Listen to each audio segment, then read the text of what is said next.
যারা অপুর বিশ্বাসের পোস্টের অপেক্ষায় আছেন তাদেরকে একটু বলতে চাই যে অপু বিশ্বাসের যে কতটা কষ্ট, নিজের ভালোবাসার মানুষ অন্য কেউ নিয়ে সেটা নিয়ে আনন্দ ফুর্তি করতেছে, এটা যে কতটা যন্ত্রণার তা যদি একটু বুঝতেন তাহলে অপু বিশ্বাসকে নিয়ে এতটা মানে মজা করতেন না।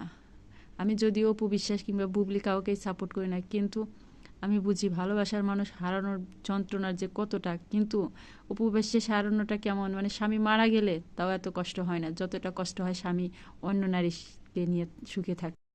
নিজের স্বামী অন্য কারোর সাথে সুখে আছে, এটা মেনে নেওয়া যে কতটা যন্ত্রণার, চোখের সামনে নিজের ভালোবাসার মানুষ অন্য কারো, এটা একটা মেয়ের জন্য মৃত্যুর যন্ত্রণার চেয়েও ভয়ঙ্কর যন্ত্রণা, প্রতিনিয়ত নিঃশ্বাস বন্ধ হয়ে যাওয়ার মতো যন্ত্রণা।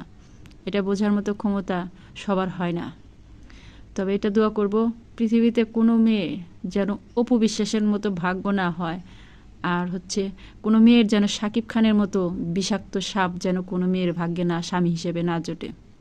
সবসময় এই দোয়াটাই সবার জন্য করব, কারণ শাকিব খান বিষাক্ত সাপ। আমি বুবলিকে কখনো দোষ দেব না, কিন্তু শাকিব খানের মতো স্বামী যেন কোনো মেয়ের ভাগ্যে না জোটে।